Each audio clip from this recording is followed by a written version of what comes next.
Dear colleagues, friends and guests, it's my honor and pleasure to introduce to you Jean Tirole. Although, is anyone here who doesn't know Jean Tirole? Okay, Jean, I'll stop. Of course, he is the least one here who needs any introduction. We all know him. Jean Tirole was long part of MIT. He was a student as a faculty before returning to Toulouse and turning the Toulouse School of Economics in one of the prime schools in Europe, as we all know. We do not only know Jean Tirole from a very long string of path-breaking papers in many, many fields, but also as students from his unforgettable graduate textbooks. Just to name a few, The Theory of Industrial Organization, Game Theory, jointly with Drew Frudenberg, and The Theory of Corporate Finance, and there are many others.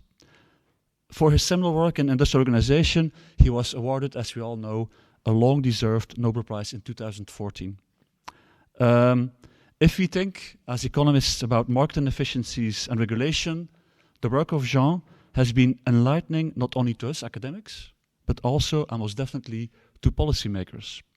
If you talk about unbundling of former vertically integrated monopolies, if you talk about price regulation of electricity producers in the form of a menu of contracts with a fixed price cap or a cost-plus price, if you talk about politically independent regulatory agencies, if you talk about how to deal with patents and patent pools and their advantages and disadvantages, if you talk about double-sided markets and platform competition, think about credit cards, smartphones, and so on.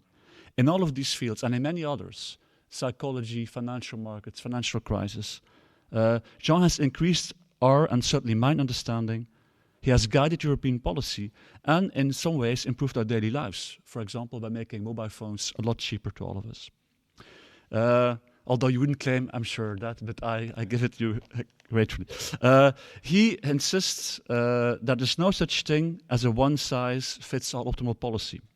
Instead, so he claims, we always need to design the right mechanisms and the right incentive schemes informed by true economic reasoning to arrive at optimal regulation and optimal policy for a certain given market. So basically, what he does is he invites us all to apply economic reasoning and hard economic reasoning to real economic problems at hand. It's an invitation to us as academics. Personally, as a teacher, I have also strongly benefited from his work on banking regulation, specifically the book Potential Regulation of Banks with Matthias, and Balance in the Banks with Matthias and Jean-Charles Rochet. Dear Jean, I'm very happy to give you the floor, and it will be a pleasure for all of us to listen to you.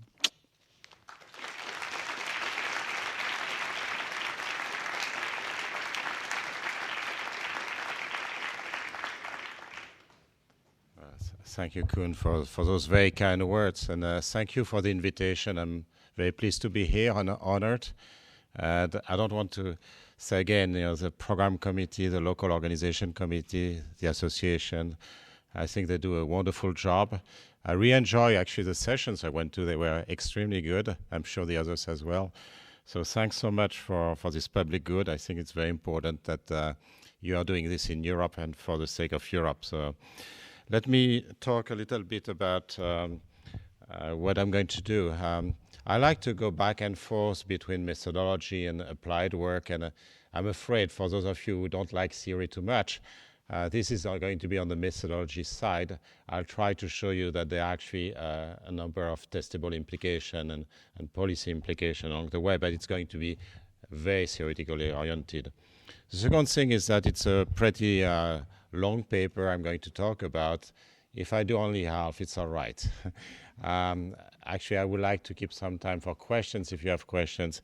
And also, I would like to give you some background on what I'm trying to do. So I'm going to spend the first 10 minutes talking about things which have some connection with what I'm going to do, but is older stuff. So let me talk about negative selections, and it has to do with friction. So markets have lots of friction, and one of the main frictions has to do with asymmetries of information. So people are differently informed when they trade, when they contract, when they write laws, and when they write international institutions. And many markets and organizations are plagued by adverse selection.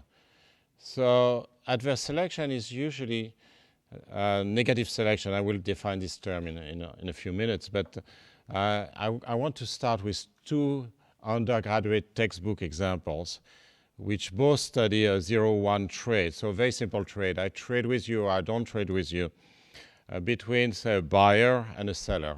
Later on, we'll call them the agent and the principal, but think of that as being a buyer and a seller.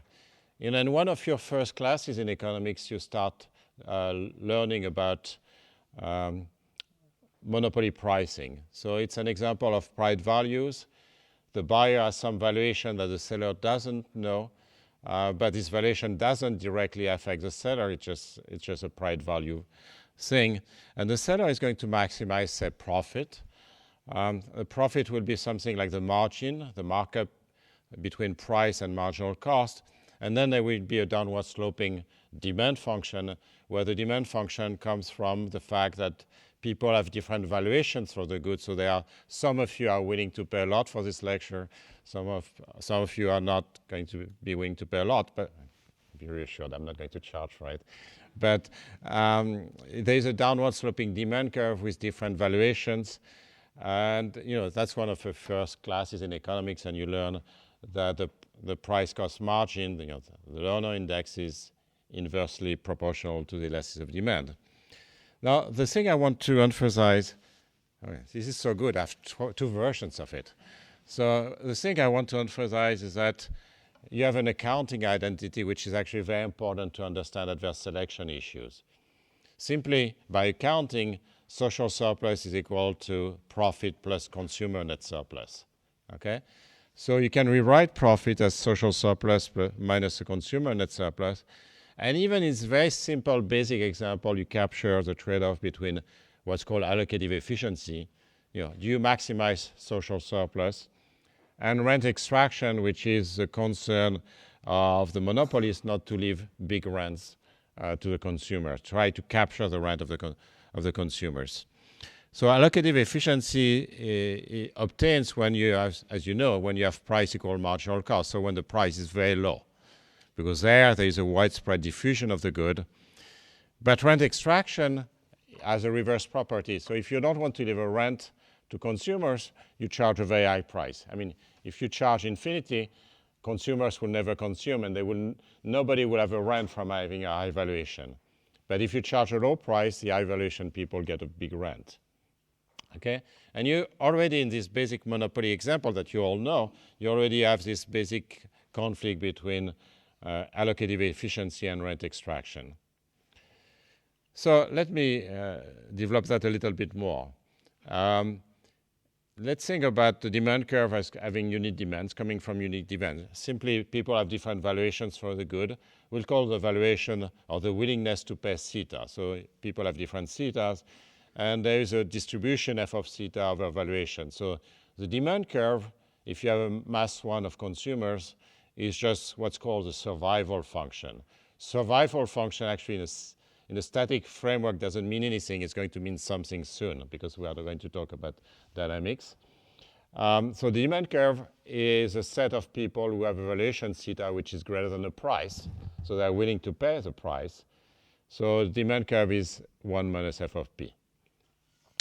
Once you optimize profit, then you get the standard formula for monopoly pricing, and you have the usual trade-off between the rent extraction and the efficiency, or between inframarginal buyers and marginal buyers. So if you reduce your price by 1, then you are going to attract more consumers, which are in proportion of the density at that price.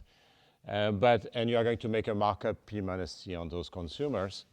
But of course, you're going to leave an extra rent on all the inframarginal consumers, and their number is 1 minus f of p. Now, if you look at this formula, it's everything is as if you are looking for price equal marginal cost, except that you have to change the valuations. And incentive theory, adverse selection theory, the way it was developed by Merson like 35 years ago and many others, or Merlis and all those people, Lafont, Maskin, others, they basically said everything is as if you had a virtual valuation. So your valuation is not theta, but it's theta minus this inverse hazard rate, or also called the semi-elasticity. So theta minus 1 minus f of theta. So, and the virtual surplus for society is a virtual valuation minus a cost. So everything is as if you actually were maximizing this. Even so, you are monopolist, you just maximize with respect to a demand curve, which is different because you have the concern about extracting rents. Okay? Now, there are some very simple results for that, and for those of you who don't know about this, I would like to emphasize this a little bit. You might think, is quoting a price the best thing for a monopolist? Can a monopolist do better? And you might imagine all kinds of scheme. So instead of telling you have to pay 5 for the good, I could try to bargain with you to try to know what's your valuation. I could tell you, you pay now, and then I'll deliver in a year from now. I could contract with rationing, so I could charge you for the right of getting the good with priority 1/2. Why not? I mean, there are infinity. The sky is the limit. There is an infinity of scheme you could use. And one of the beautiful results is that there's nothing more you can do than quoting a price. Actually, that's the best thing you can do. Just charge a price, and that's it.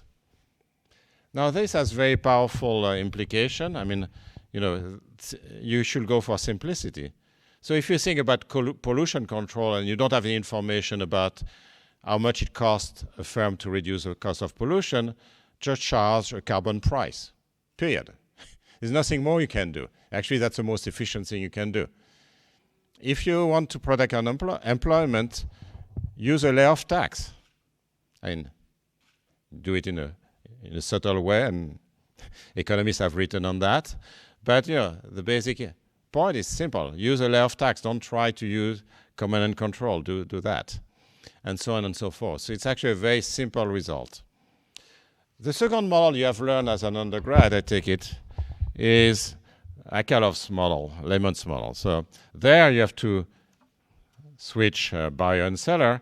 It's the seller who has price information, so the seller has price information about the quality of the good she's selling, and values this quality at theta. So theta is the willingness to pay of the seller.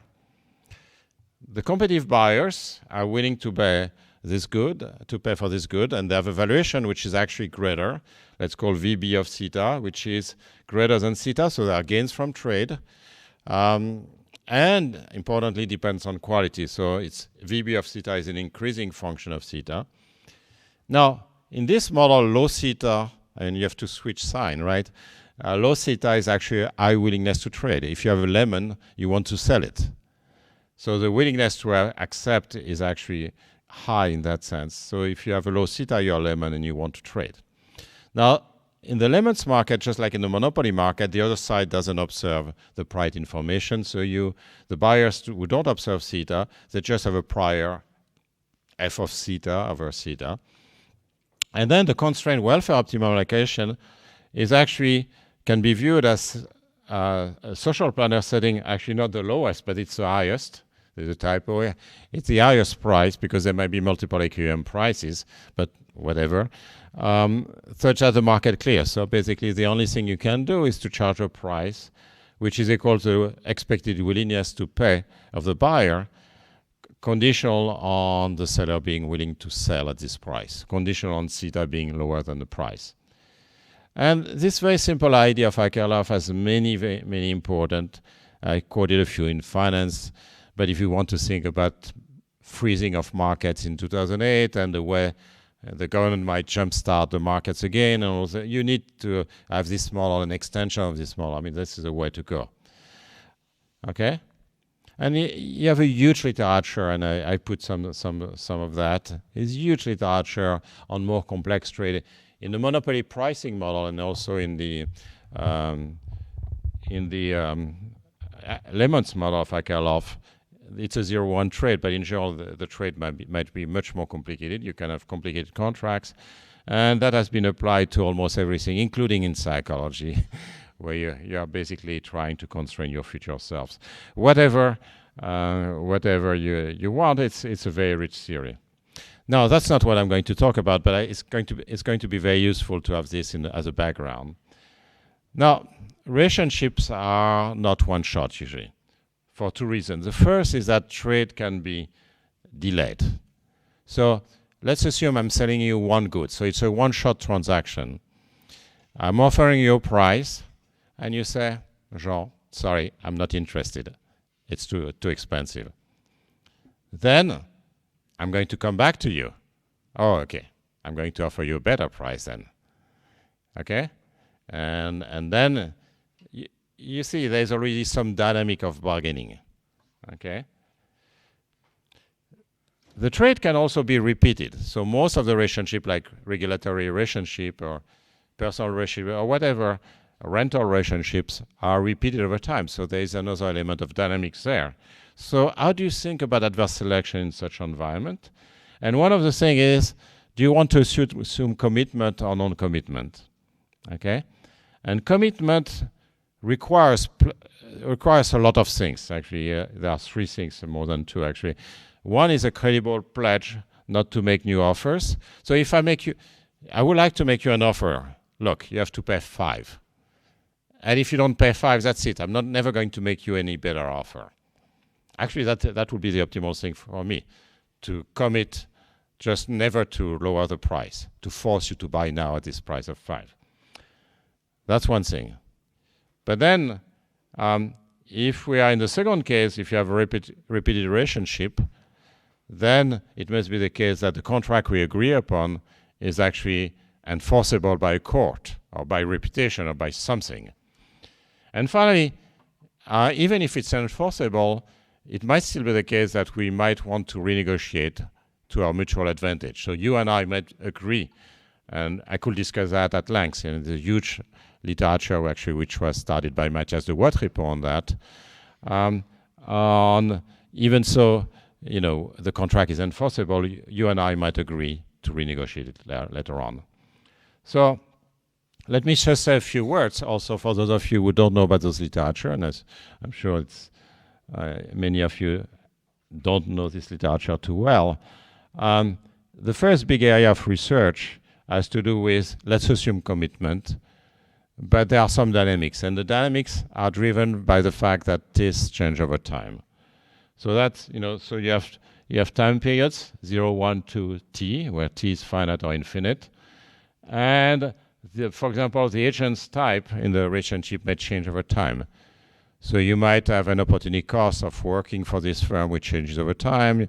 You may like your job or learn that you like your job or not or whatever, or be more or less efficient at it. So there will be a distribution of a U type which will depend on the set of past types.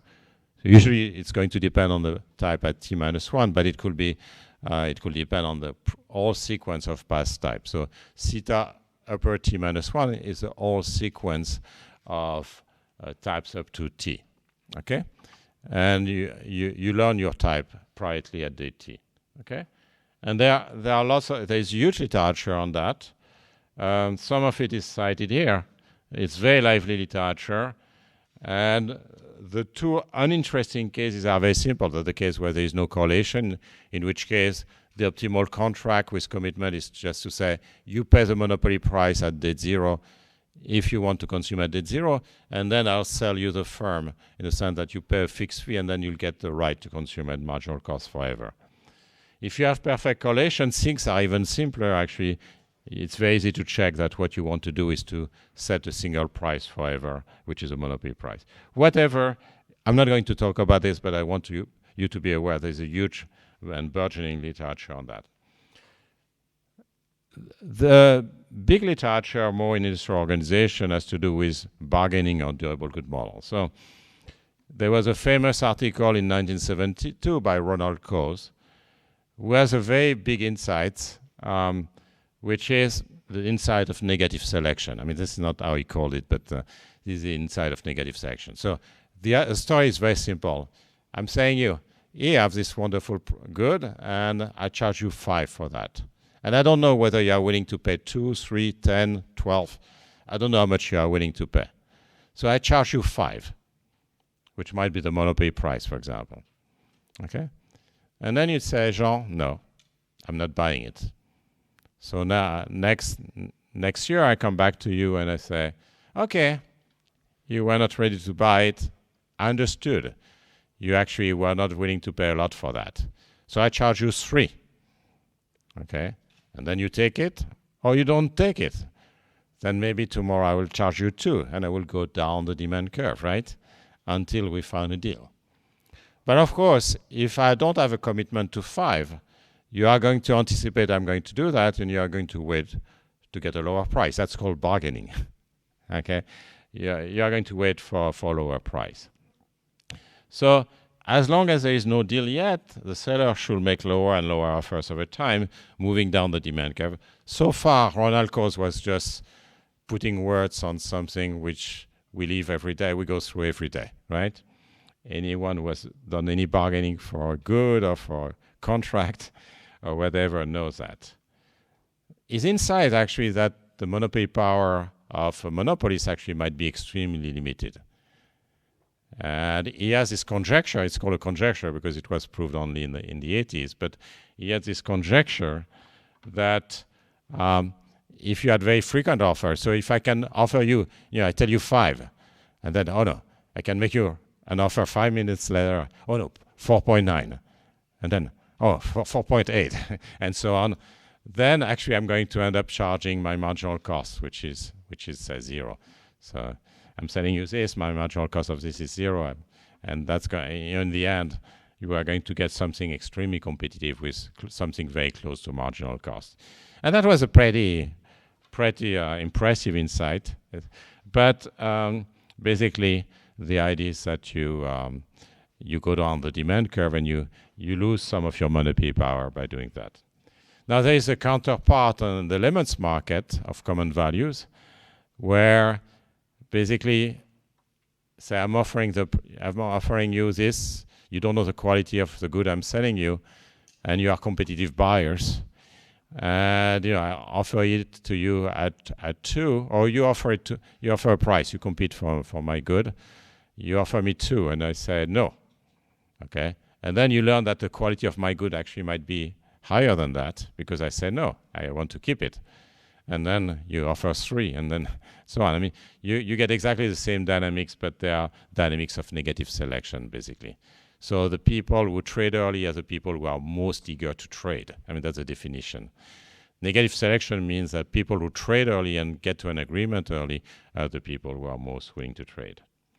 Then there is a whole literature on which I've worked a fair amount, but on the absence of commitment, rental models, and so on, with all the ratcheting literature and so on. I'm not going to talk about that because it's going to take me too much. And there is a literature which was initiated by Matthias de Watrepont on commitment and renegotiation. So there you can commit, but you cannot commit not to renegotiate to the mutual advantage. Okay, that's not what I'm going to tell. I should say also that this whole literature is very lively right now. There's been lots of work on all kinds of things that are going to create some commitments, like having outside options, deadline, scarcity of the good, and so on. There's been lots of different things, and let me not mention that, but there's a lot of stuff on this particular model. Very theoretical, but lots of implication for the real world. So, my talk is not about negative selection. I think it's much better to move up the demand curve than moving down the demand curve. So this is something I discovered. It's very embarrassing. I'm going to tell you in a minute the way I discovered it. But just to remind you, if you have negative selection, most motivated agents reach an efficient agreement first, and they leave the principal with the less motivated ones over time. And you get Coasian dynamics, so the principal, the seller in the first thing, the buyers in the second thing, they make offers which are more and more advantageous over time, and you get an equilibrium of this dynamic game, which differs from the commitment outcome. You are going to get delay, you're going to get ratcheting, you're going to get renegotiation, you get time inconsistency. You are not, in general, able to get the commitment outcome. Okay? Now, dynamic screening with positive selection. It's going to represent different situations where the principals start with an installed base of agents. and agents live over time. Positive selection will mean only the most motivated agents are still around at any given point of time. And this is something which has never been studied in economics. Actually, when I discovered that, I thought it had been, but it hasn't been apparently. But the basic point is that you'll be moving up the demand curve. And there are two questions with that. One, is that interesting? Is that relevant? And the second is, well, isn't positive selection negative selection with a change in sign? If so, we already know what's going to happen. Okay, if it's just a switch in sign, we're going to happen. So let me answer the two questions, relevance and is that something we already know? On the relevance side, I started doing this research by talking to a young researcher, first year first year after PhD, with a colleague of mine in the Toulouse School of Economics, Mohamed Saleh, and he's an economic historian. He works on Egypt. And you probably know that Egypt was not a Muslim country. It was a Copt country with a few Jews, but basically a Copt country until 640 when there was a Muslim invasion. And at that point of time, the Muslims ruler decided to have a poll tax. A poll tax, and actually it's very interesting the way it was structured, but let me not get into the detail. The poll tax, simply, roughly speaking, was a tax on the non-Muslims. Okay, so you had to pay every year the poll tax if you were a Copt, for example, but if you are a Muslim, you didn't have to pay. And that lasted until the 19th century. What would you expect? That's an economic incentives. Economic incentives, you have a demand curve, right? You have a demand curve for remaining Copt. And what happened is, of course, that the rich Copts, or the most richest Copts, actually could afford or wanted to remain Copt, and the others converted to Islam. Okay, it's just standard economics. And actually, Mohamed Saleh has data showing that's exactly what happened. Okay, there's a demand for being religious, and you can. The question is, do you move up the demand curve?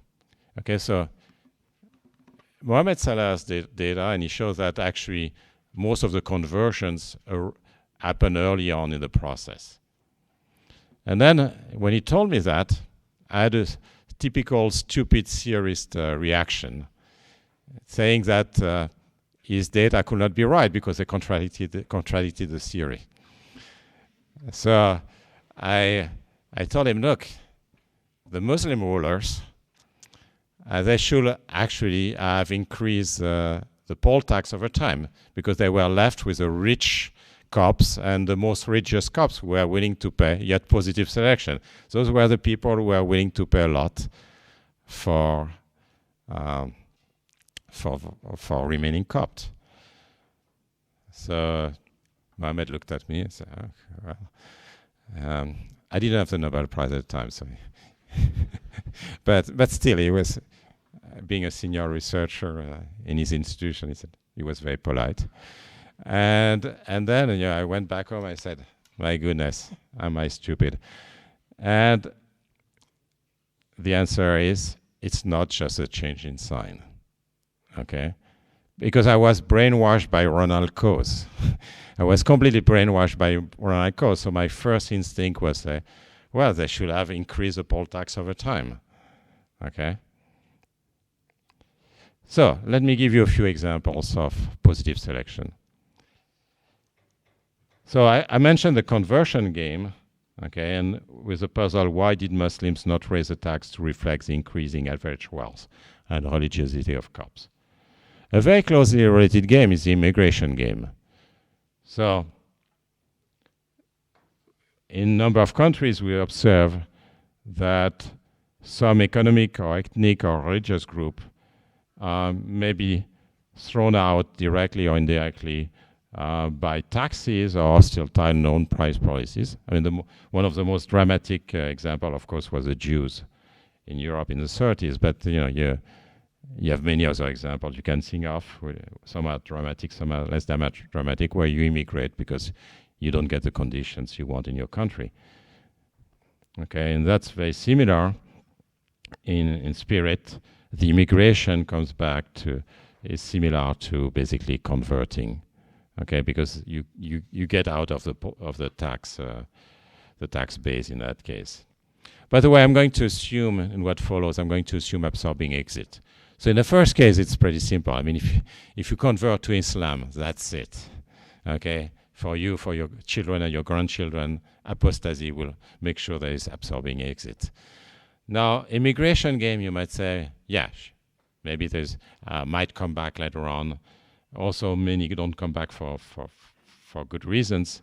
So in general, the exit won't be absorbing, but you can generalize some of what I'm doing to the case where there is a re-entry cost. And it's not a bad assumption, as an approximation to assume that exit is final. Employee retention game, so, Department of Economics in Ghent or anywhere else, it's a tautology in a sense, is composed of the people who like the place best or have high moving costs or whatever. Any department or any firm is populated by people who have some loyalty for some reason. I mean, just by revealed preference. And one of the questions you have to ask, and when you have a place, when you run an organization, you ask yourself, okay, now I'm with people who have shown they were very loyal and very excited about the place. Can I ask them for some more duties? Can I keep their wage constant instead of raising the wage? Or I'm going to put them on one more committee and ask them to do one more thing.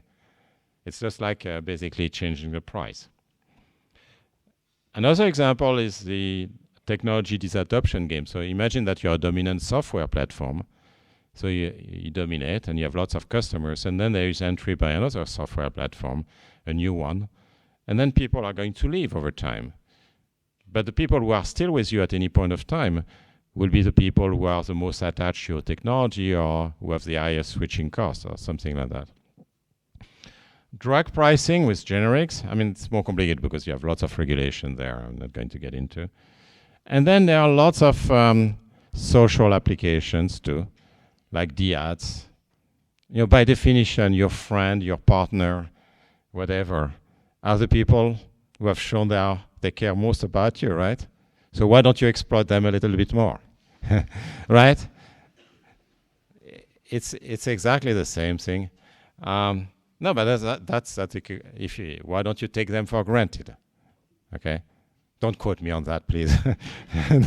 No, but it's actually, of course, it's actually a question, and sometimes that happens, right? So that's a question. And by the way, whenever I give the seminar, sometimes there is someone in my room and said, "Oh no, the absorbing exit assumption is not right. I divorced my spouse and then I remarried." Well, no, sure, it's not absorbing exit, so to speak, but it's actually usually the case that it's final when there's when they break up. Okay, so here are examples. Now, so I hope you'll agree that it's actually an interesting set of economic problems, and actually more than economics, social sciences in general. But let me come back to the questions. Can we just switch signs? So isn't that causal again? So let me give you the intuition, and then I will go into very technical stuff, but just to understand what's going on, and here's the intuition for some of the work I'm doing. So imagine that you have a demand curve D of P, which comes from unit demand. So basically, the number of people who are willing to buy at P, you have mass 1 of consumers, is the number of people who have a valuation theta greater than P. Okay, so you have a distribution of willingnesses to pay, F of theta.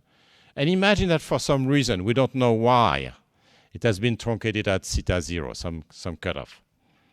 Now, you can have two kinds of truncation. You have the right truncations, you get rid of the high theta people, and you are left with the low theta people, so you have negative selection. And then your elasticity of demand, okay, is a standard notion of elasticity of demand, except that the inframarginal consumers are the consumers who are you are going to consume D of P, minus, of course, those who are gone, okay? So what you see here is that compared to the initial elasticity, the elasticity goes up when you truncate, okay? And that's actually why you get Coasian dynamics, is that once I know that the high willingness to pay people in this room I've purchased at 5, then I know those who are left have higher elasticity of demand. And that's why I lower the price. Well, if you have a left truncation, so if you have positive selection, you still get the same elasticity before. So let me give you a diagram, because the diagram tells it all.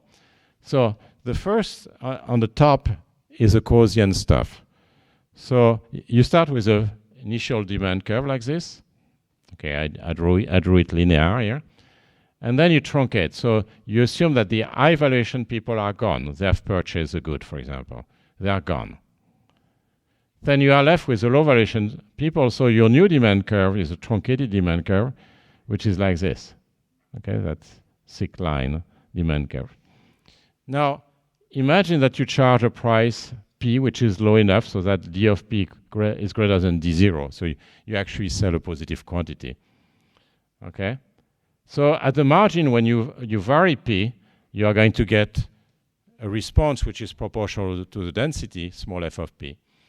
But the question is, how many inframarginal consumers are there? Okay? So the inframarginal consumers are the consumers who have a valuation in that range.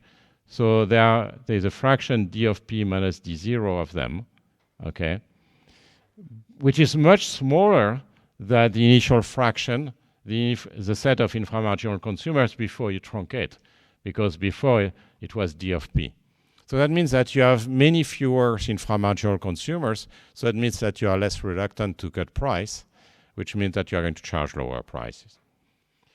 Now, contrast this with the case of positive selection. So the case of positive selection, you truncate the demand curve, but now it looks like this. A truncated demand curve looks like this. You are left with the high willingness to pay people, okay?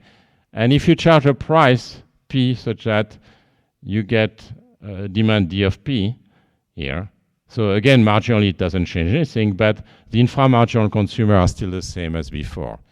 So the elasticity of demand doesn't change. It's a very specific property that the elasticity of demand doesn't change when you truncate and you are left with the best people, the high willingness to pay people.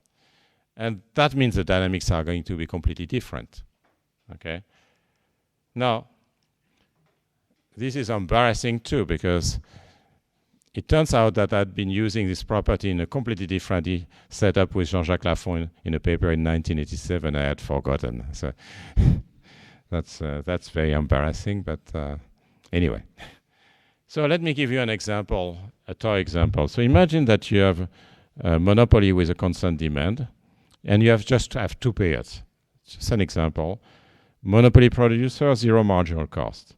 And consumers, again, have unit demand, constant willingness to pay theta with CDF f of theta. I call PM the monopoly price.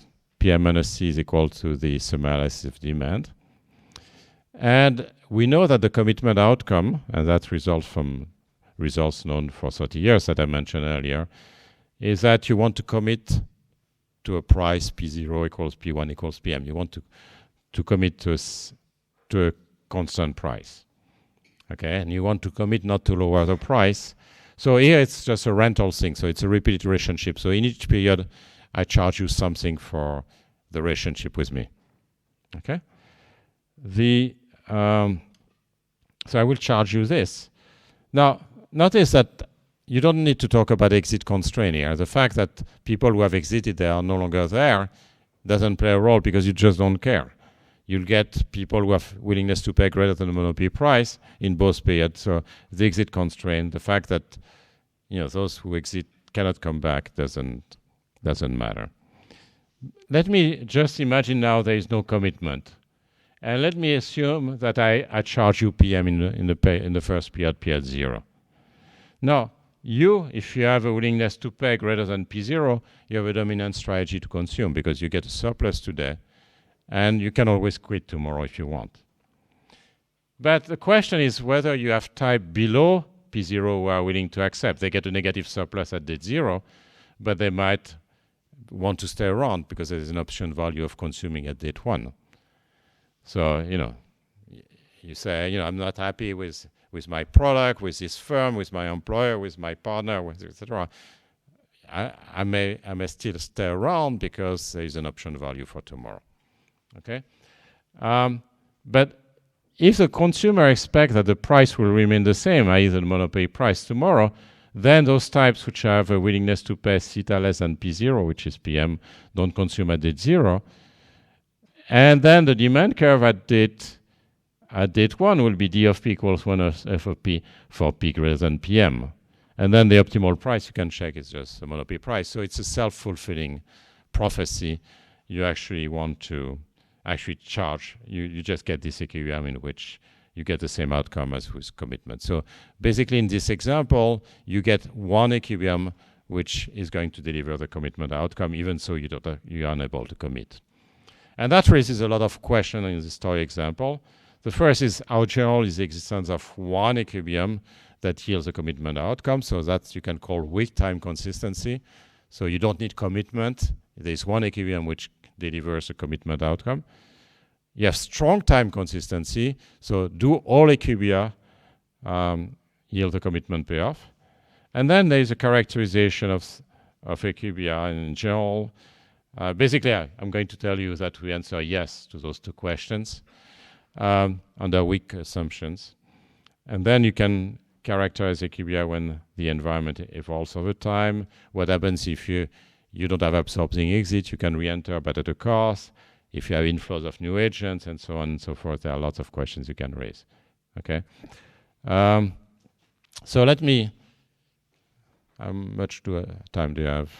20 minutes or so. It's going to. Yes. So let me talk about the general model, the abstract model, and then. So imagine that you have discrete time from 0 to capital T, finite or infinite horizon. For the moment, we assume an equal discount factor delta for the agent and the principal. Actually, in the paper, I do unequal discount factors as well. I may mention that. And there won't be any commitment. So in each period T, there will be a state of nature which is realized and will be publicly observed.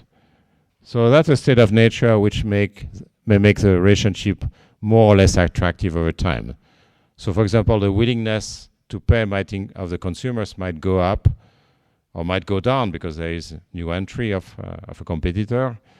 The cost may go up of the monopolies and so on and so forth. You may become more satisfied with your partner or less satisfied and so on. There is some kind of stochastic process that determines this.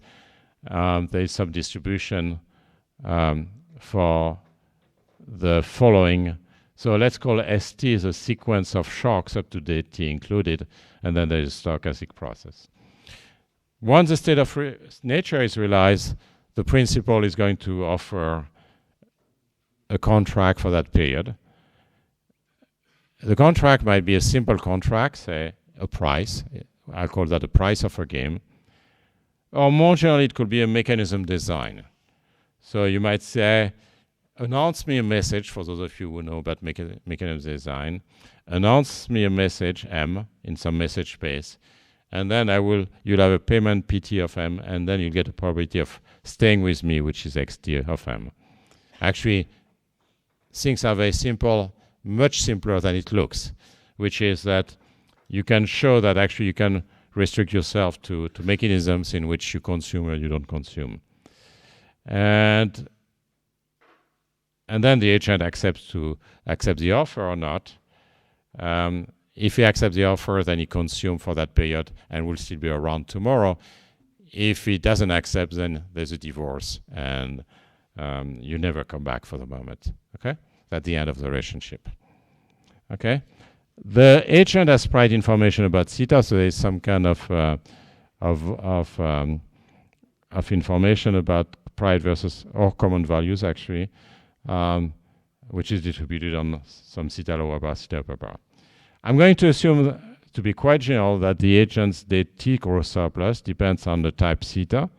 So think about a higher type as someone who is willing to pay more for the relationship. And the set of type who consume at dt. So I allow for peer effects. Given in number of those applications, you get big peer effects. So think of that as being network excited. So whether you want to consume depends on who else. Okay? I mean, whether you want to come to this conference depends on who else comes to the conference, right? So there are network effects. Or even if you have a single agent, you could have network effects.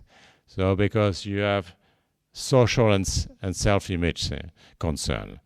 So whether you want to consume depends on the image it projects for yourself, for your self-views, or for your friends and so on.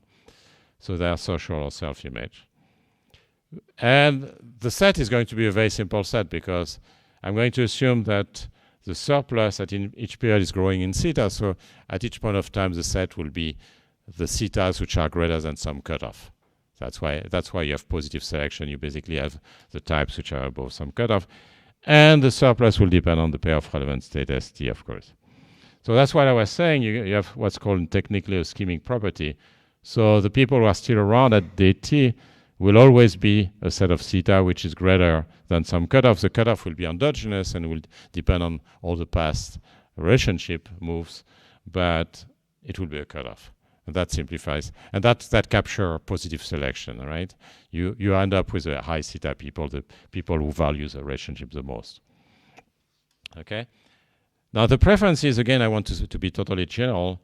So I will call phi the surplus at dt of agent of type theta when the cutoff is theta t star. So this term exists only because they are network excited, and the pair of relevant state st.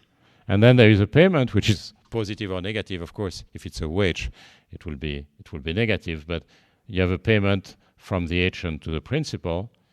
And capital XT means that it's equal to 1 if you have consumed in every date up to date t included, and equal to 0 otherwise. And delta t is a discounting, so you maximize the present discounted value of your net surplus. The principal does the same thing, except that the expectation is taken not only with respect to this shock process, but also the principal doesn't know the willingness to pay theta of the agent, and has some surplus, which depends on the agent type, on the set of agents, and the state of nature, and then he gets the price PT. Okay? And that, trust me, most of the things you have in mind fit with this framework. It's a pretty general framework. So the first thing to define is what's called time consistency. So time consistency is, imagine that you have two-sided commitments, which is a very strong assumption, which, as I said, but it's a benchmark. Think of that as being a benchmark.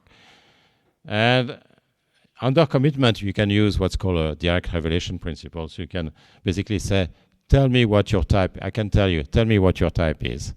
Tell me your theta. And once you tell me theta, you'll have to pay a present discounted value, capital P of theta. So that's what you'll have to pay overall. And there will be a state contingent consumption pattern. So I'll tell you, you'll be able to consume at date 5 if you have type theta, and the state up to date 5 is ST. Okay? Now, I have to satisfy the cutoff monotonicity condition, which is that for you to consume at date t, you have to be above some cutoff. That's incentive compatibility. Okay? Now, I told you that simple monopoly pricing actually could be sort of in terms of virtual valuation. So the social surplus, instead of being, in the monopoly example where the willingness to pay is theta, was theta minus c, which is the willingness to pay minus the cost. But then you had to correct for the valuation for the rent term, the rent extraction concern, and then that means that the virtual surplus, social surplus was this. And what the monopolist was doing is basically equating the virtual surplus to 0 to know what the cutoff should be. Now here, in incentive theory, we usually define the same thing here. So the virtual surplus, and that dates back to Merlis, to Meyerson, to all those people 30 or 40 years ago, basically said, well, let's define this as being the consumer surplus or the agent surplus, the principal surplus, but then we have to take into account the incremental rent, which is proportional to the inverse hazard rate, okay? And d phi of d theta is how the rent changes with theta. I mean, it's equal to 1 in the monopoly case because phi is equal to theta, okay? And then the commitment program, you can just say, let's maximize the surplus, the profit of the principal, which you can rewrite as this, as the integral from the cutoff, which is state contingent, to the upper limit of the social surplus, virtual surplus, which is this term here. So I told you it's as if a monopolist was maximizing a social surplus, except the social surplus has to be corrected by the desire to extract rents. Okay? And it has to satisfy the condition that if the sequence ST, which is the sequence of shock up to date T, follows that sequence, then it must be the case that the cutoff is higher because of absorbing exit. You can only move up the demand curve. That's what this condition means. Okay? And there's time consistency is weak if there is a perfect Bayesian equilibrium of the non-commitment game in which you make an offer every period without commitment for future periods that yields this optimal payoff. It's strong is that if you get this optimal payoff in all perfect Bayesian equilibrium of the non-commitment game. Okay, let me skip that. By the way, by and large, you can do everything with simple prices. So it looks very complicated. You don't need, most of the time, you don't need those prices. Okay, so you get strong time consistency under very weak condition. If you have general mechanisms, okay, or if you set prices in the price setting games, it's always weakly time consistent, and it's strongly time consistent if you have a finite horizon and what I call no strongly positive network externalities. If you have strongly positive network externalities, what might happen is that when you charge a price, even in a static framework, you might actually get two equilibria, for example. So you won't get necessarily the right one. Because if you have strong negative externalities, I may want, for a given price, I may want to join if you also join, okay? And therefore, you have a scope for multiple equilibria. And there are other conditions that you can find. So I'm going very fast through that, but the basic insight that you have to remember is that you get, under extremely weak conditions, you get strong time consistency. So the fact that the principal cannot commit doesn't affect the possibility of getting the monopoly outcome. It's totally contrary to the negative selection case. You get the commitment outcome. You don't need to have to commit. Now, what does it imply? You might say it's nice, for a theorist. Who cares? Okay. Well, if you're a theorist, you care. But even if you are not a theorist, you should care, because if you have time consistency, that means that this completed game that you wanted to study is actually going to be very simple to study because you transform a game into an optimization problem. You just have to solve this program there. It looks complicated, but it's not very complicated actually. You just have to solve this program. It's a stochastic optimization program. You don't have to solve the game, so it's much simpler. And from that you can get some implications. So given that I've only 10 minutes left, let me skip the unequal time preference thing, which also is completely different from the negative selection case. But let me just give you the characterization. So I'm making a regularity condition, which is very similar to the one which was made by Meyerson in the auction paper, except it's more general because here I have externalities, network externalities. So the externality augmented virtual surplus, which is the important thing for what I'm going to do is just a standard virtual surplus, which is social virtual surplus that I described earlier. But then I have to take into account that when I change the cutoff, I change the network externalities for every inframarginal agent. And that gives you an extra term. But it's basically a variation of the Meyerson virtual surplus. And I assume it's increasing in theta star in the states. The first one is just a regularity condition. It's satisfied in most models that you have in mind. The second one is just a definition of the state. So higher state S will be a better state in which there is more surplus between the principal and the agent, regardless of theta. Okay? So I should not give you too much thing. The first thing I study is the case where things get better over time or things get worse over time. So the social surplus increases over time or it decreases over time. And then, I'm not going to do that, but I look at what happens when it goes up and down and blah, blah. But just to a warm exercise, just to show you things. The first result, a simple result, is that if there is decreasing attractiveness, so think about, for example, a monopolist was in install base, and there is an entrant which bites more and more on the market share, becomes more and more attractive, is gaining momentum. So you are losing people over time. Now, in that situation, and I'm doing it in a non-stochastic way, but you could have it stochastic, but you like to have, you start with a big market share, and because you get a very low cutoff, which means that you have a big market share. And then over time, as you become less attractive respect to the alternative, you are going to lose market share, and you are going to keep the most faithful ones. So basically, you are really going to move up the demand curve, and you are going to have exit over time. That's what you will want anywhere under commitment.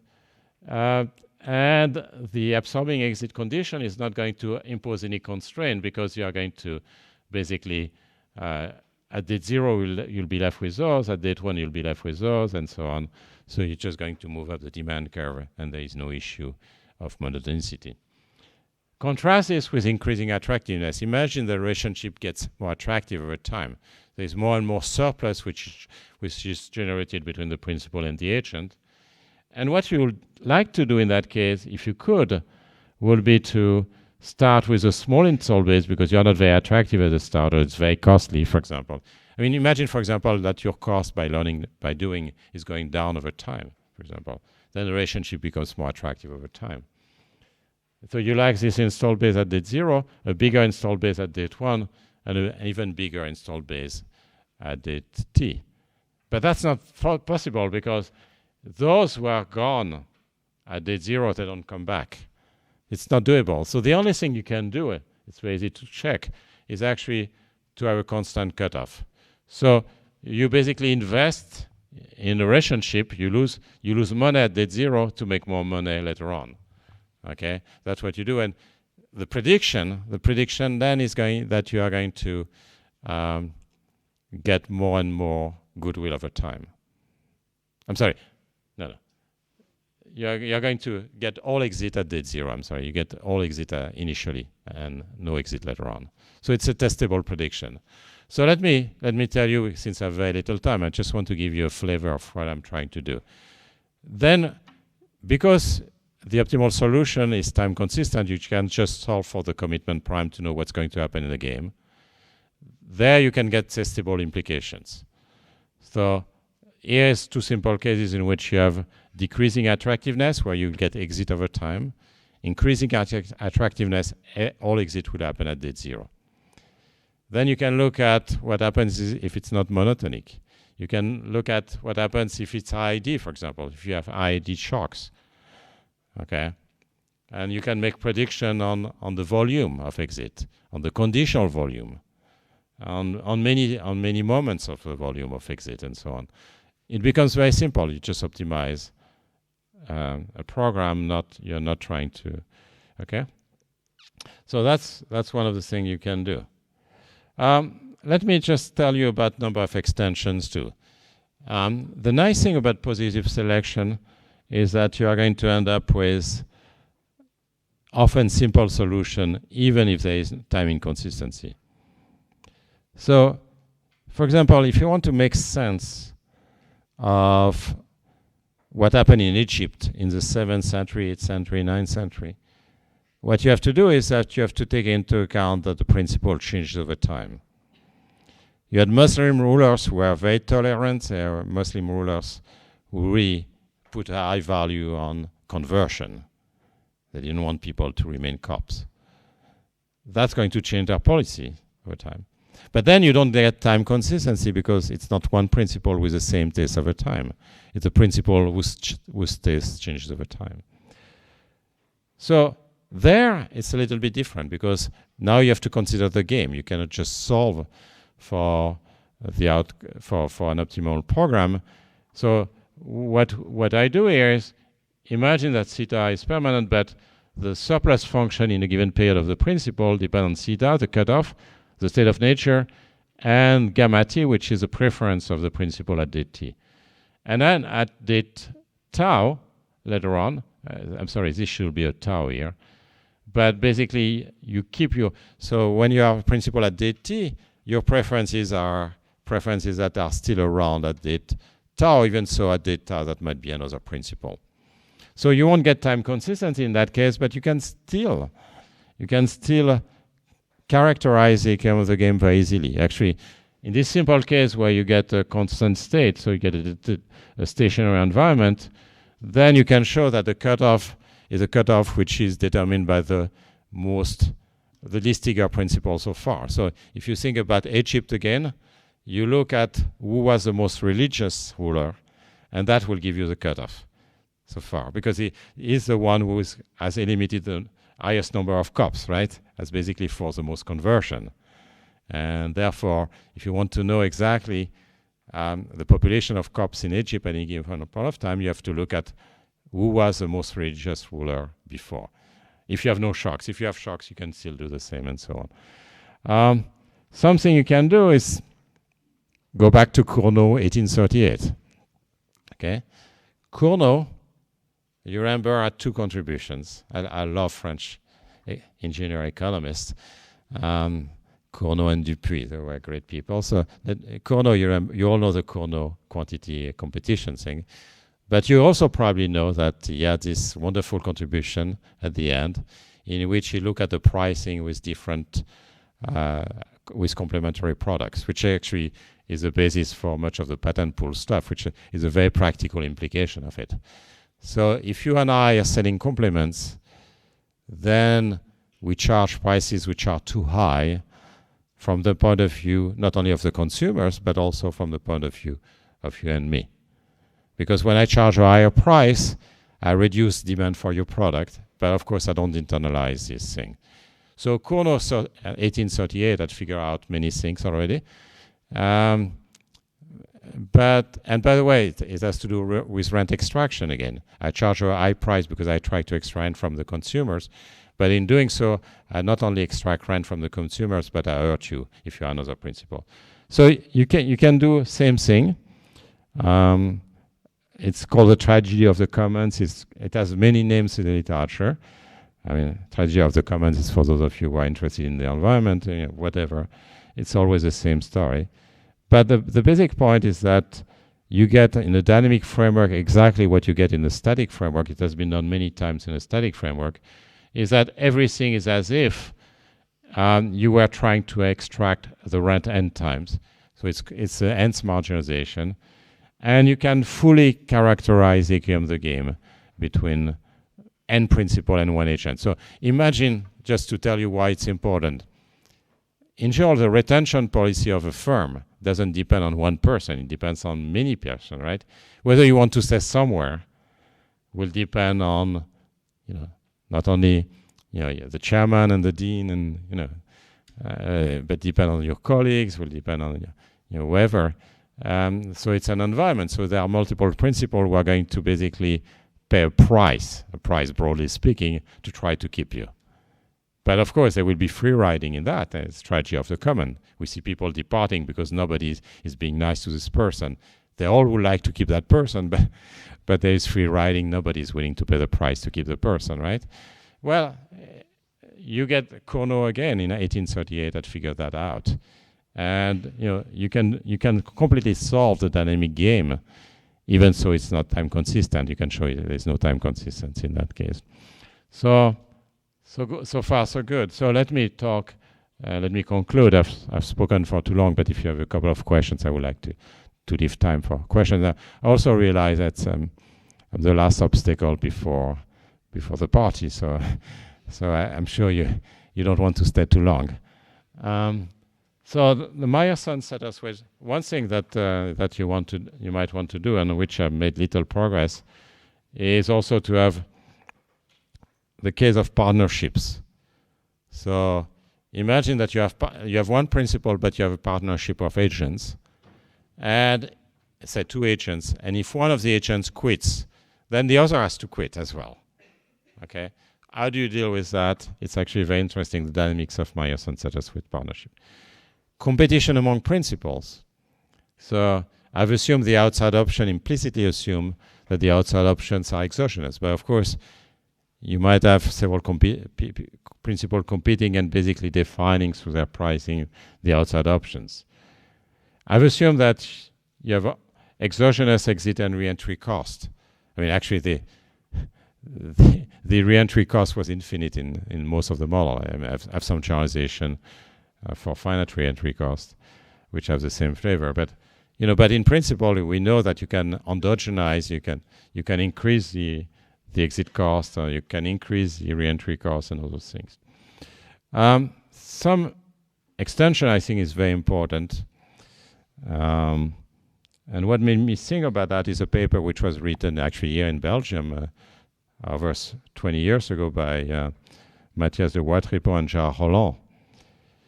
Here I've assumed that the principle has well-defined preferences. Okay? There may be state contingent, there may be whatever, but it's well-defined. Now, if you have a democratic system in which the agents themselves are the principle, so imagine that they decide on a tax rate, on whatever, okay, on a price like here.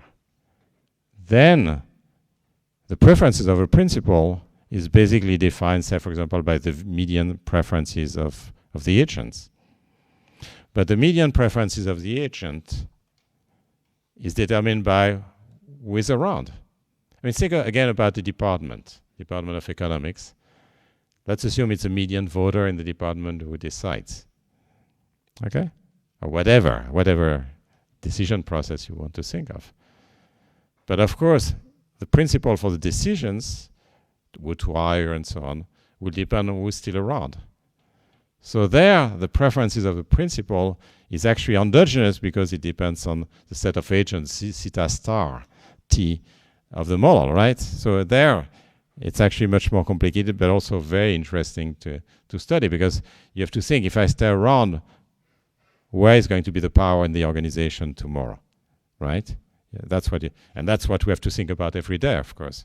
You have to think about that.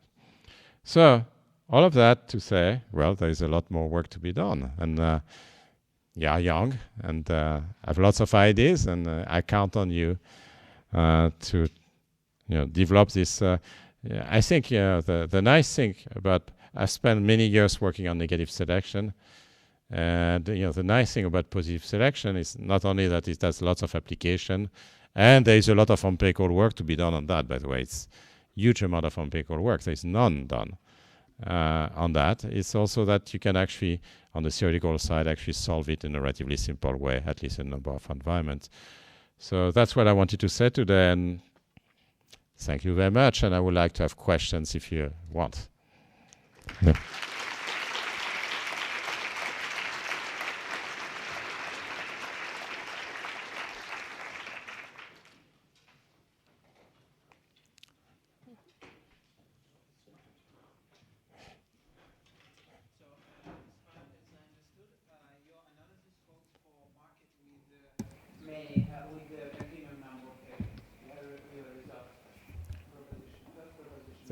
There's actually one result which depends on this. So let me go back. So the strong time consistency thing,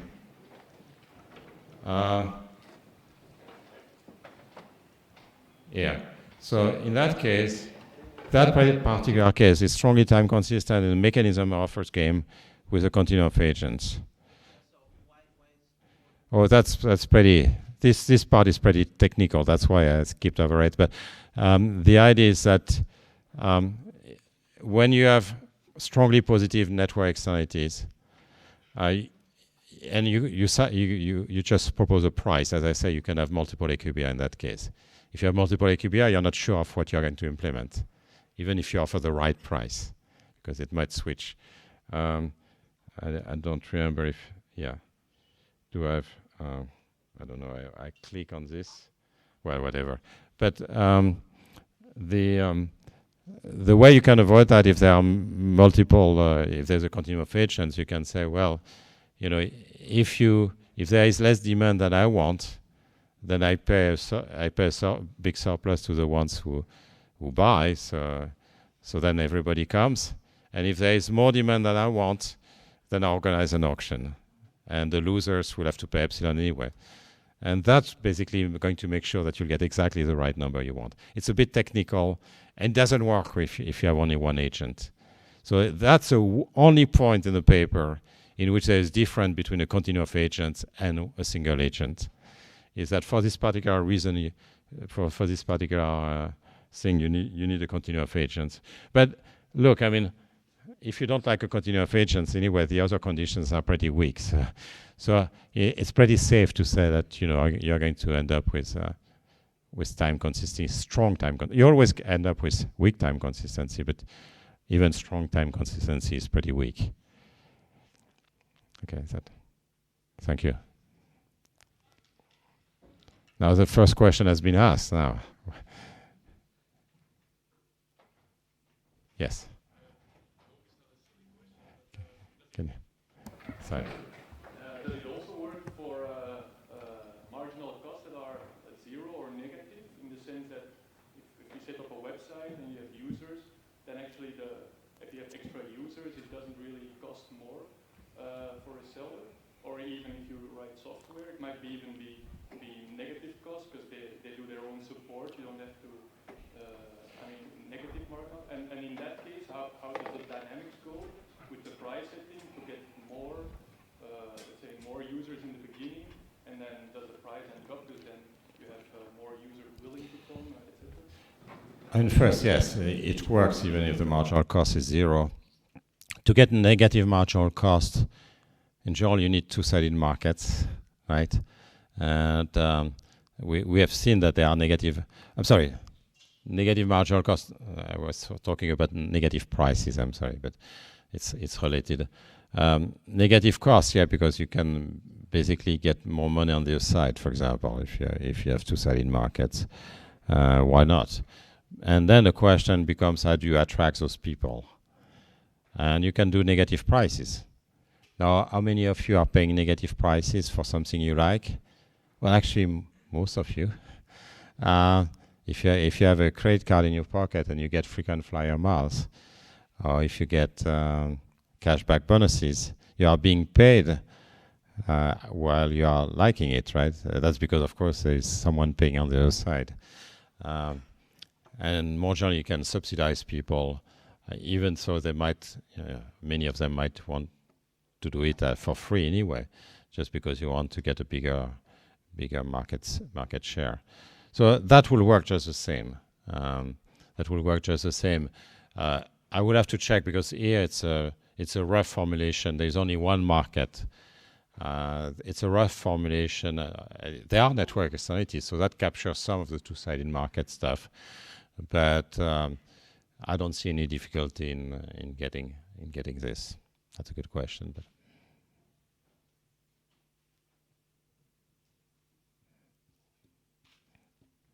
the beers are too good here. So that creates more hazard, no question. Okay, well, thank you very much.